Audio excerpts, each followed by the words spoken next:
नमस्कार मित्रों, हम लोक देवता प्रकरण को आगे बढ़ाते हुए आज हमने इससे पिछले वीडियो में देखा वीर तेजाजी के बारे में पढ़ा और आज हम जो है लोक देवता रामदेव जी के बारे में पढ़ेंगे।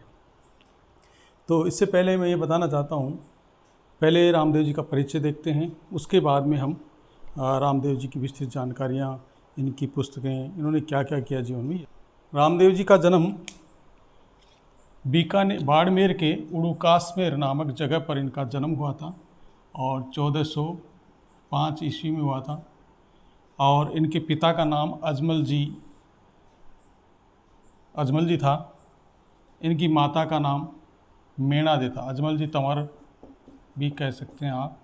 माता का नाम मेणादे और पत्नी का नाम नेतलदे था और इनके गुरु थे बालीनाथ इनके गुरु का नाम था। तो ये जो बालीनाथ गुरु हैं, इनकी मसूरिया पहाड़ी जोधपुर में इनका मंदिर है बालीनाथ जी का। तो वहाँ इनका स्थान है और वहीं जो है रामदेव जी का मंदिर भी है, ये प्रसिद्ध मंदिर है। तो रामदेव जी ने, ये एक प्रमुख लेख देवता है राजस्थान के, और इन्होंने छुआछूत और अछूत जैसी सामाजिक बुराइयों को दूर करने में प्रमुख कार्य किया। इनको उपनामों से भी जाना जाता है। इनको रामसा पीर कहते हैं,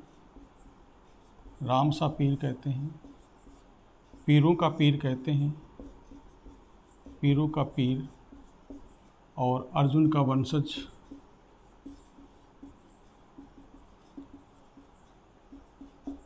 विष्णु के अवतार आदि नामों से जाना जाता है। पीरों का पीर इसलिए कहते हैं कि ऐसी एक लोक कथा है कि एक बार जो मक्का से पीर आए थे और उन्होंने इनकी परीक्षा लेना चाही। तो परीक्षा लेने के लिए वो इनके पास आए। तो रामदेव जी ने उनसे कहा कि भाई आप जो लोग हैं भोजन करके जाना।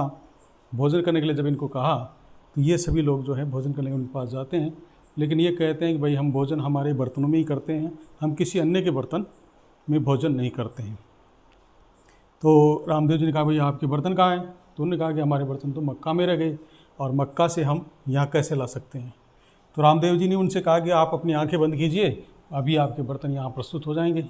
और पीरों ने आंखें बंद करी और रामदेव जी ने वो सभी बर्तन जो है वो अब उनके सामने रख दिए।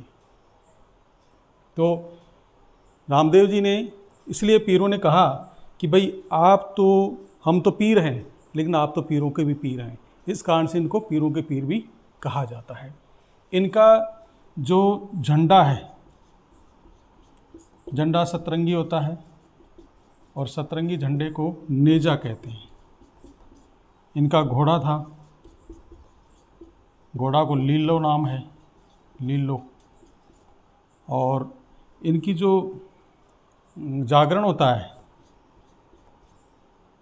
जागरण को बोलते हैं जंबा। तो इसके साथ ही में इनके जो पूजा स्थल हैं, पूजा स्थल में रामदेव जी के पगलियों की पूजा की जाती है। पगलियों की पूजा की जाती है। पगलियों का मतलब है पैरों के एक जोड़ी की एक टाइप से मूर्ति बनी होती है और एक चबूतरा होता है, उसके ऊपर उनको स्थापित कर दिया जाता है और वहाँ पर इनकी पूजा की जाती है। इनका प्रमुख जो मंदिर है वो रामदेवरा रोनेचा में इनका प्रमुख मंदिर है। ये जैसलमेर ज़िले में पड़ता है, जैसलमेर में पड़ता है। तो ये सब चीज़ें हम देख रहे हैं। रामदेव जी तो थे, एक लोक देवता थे। उन्होंने सामाजिक बुराइयों को दूर करने के लिए प्रमुख कार्य किया। इनकी एक मेघवाल जाति की एक शिष्या थी जिसका नाम था डालीबाई मेघवाल जाति की इनकी प्रमुख शिष्या थी। इसको इन्होंने शिष्या ही नहीं, इनको बहन भी बनाया, शिष्या और बहन माना। डालीबाई को। तो मित्रों, हम जान रहे हैं रामदेव जी के बारे में, और रामदेव जी एक प्रमुख लोक देवता है हमारे राजस्थान के। उनके विषय में जानने के लिए हमने देखा कि रामदेव जी का जन्म उड़ूकास में 1405 ईस्वी के अंदर बाड़मेर के अंदर हुआ। शिव तहसील में पड़ता है, बाड़मेर के शिव तहसील में ये उड़ूकास में पड़ता है। शिव तहसील, जो बाड़मेर की शिव तहसील है उसमें ये पड़ता है। और पिता इनका अजमल जी तंवर है और माता का नाम मेणादी था, पत्नी का नाम नेतलदे था, इनके गुरु का नाम बालीनाथ था। मेणादे अमरकोट की थी, जो अमरकोट वर्तमान में पाकिस्तान में पड़ता है। सॉरी, मेणादे नहीं, नेतलदे अमरकोट की रहने वाली थी। रामदेव जी जो पर्चा देते उनको चमत्कार कहते थे। इनके जो मेघवाल जाति के जो भक्त थे उनको रिखिया कहा जाता था, रिखिया। और इनके जो भजन गाए जाते थे, भजन, उनको ब्यावले कहते हैं, ब्यावले कहा जाता है। तो ये चीज़ें भी हमें देखने के लिए। इनके जो पैदल यात्री थे, पैदल यात्री जो जाते हैं उन्हें जात्रु कहते हैं, जात्रु। तो अनेक बार परीक्षाओं में प्रश्न आया है कि मेघवाल जाति के भक्त, रामदेव जी के जो भक्त थे उन्हें क्या कहा जाता था, रिखिया कहा जाता था। इनके जो भजन गाए जाते हैं उनको ब्यावले कहते हैं। इनके जो पैदल यात्री होते हैं उनको जात्रु कहते हैं। जात्रु, हमारे भाषा में इसको यात्री कह सकते हैं, वैसे जात्रु कहते हैं। और इनके अलावा अनेक ऐसी चीज़ें हैं। इनकी एक पुस्तक है, पुस्तक का नाम है 24 बाणियाँ। 24 बाणियाँ। इनको कवि लोक देवता भी कहते हैं, क्योंकि इनकी एक पुस्तक मिलती है जिसको 24 बाणियाँ कहते हैं। इन्होंने कामड़िया पंथ की स्थापना करी, कामड़िया पंथ की स्थापना करी। इनके मेले में एक 13 ताली नृत्य किया जाता है, 13 ताली नृत्य, जिसे कामड़िया पंथ की केवल बहुएं कर सकती हैं, बेटियां नहीं करती हैं। कामड़िया पंथ की बहुएं ही इसको करती हैं, इसमें बेटियां नहीं करती हैं। और इसमें 13 शरीर पर 13 मंजीरें बांधी जाती हैं। मंजीरें बांध करके ये नृत्य किया जाता है कामड़िया पंथ की महिलाओं के द्वारा। इसमें केवल बहुओं के को ये अधिकार प्राप्त है, बेटियां इसकी ऐसा नहीं करती हैं। तो देखिए, उन्होंने कामड़िया पंथ की स्थापना करी, 13 ताली नृत्य किया जाता है। ये एक तरह से व्यावसायिक नृत्य है। 13 ताली नृत्य जो है व्यावसायिक नृत्य है। अब जो इनके प्रमुख स्थल कौन कौन से हैं, तो प्रमुख स्थल इनके देखिए कि सबसे पहले तो रोणेचा, जिसको रामदेवरा के नाम से जाना जाता है। रोणेचा है जैसलमेर के अंदर। पहले पोखरण था, पोखरण इन्होंने अपनी बहन को, पोखरण जो इन्होंने है अपनी बहन सुगनाबाई को दहेज में दे दिया था। क्योंकि यहाँ पर इससे पहले क्या था, एक भैरव नाम का राक्षस रहता था, भैरव नाम का राक्षस रहता था। वैसे इसे कहते हैं कि ये एक सेठ था और लोगों को परेशान करता था, लेकिन बाद में ये बताया जाने लगा कि ये एक राक्षस था और इसलिए ये आम आदमी को परेशान करता था। तो लोक देवता रामदेव जी ने इसका वध किया और वहाँ पर ये जो पोखरण स्थल है वो दहेज में अपनी सुगनाबाई को इन्होंने दे दिया था। एक व्यावसायिक नृत्य है, 13 ताली नृत्य। इनके प्रमुख स्थान हैं जिनके अंदर सबसे पहले आता है रोणेचा, रामदेवराज सबसे बड़ा स्थल है।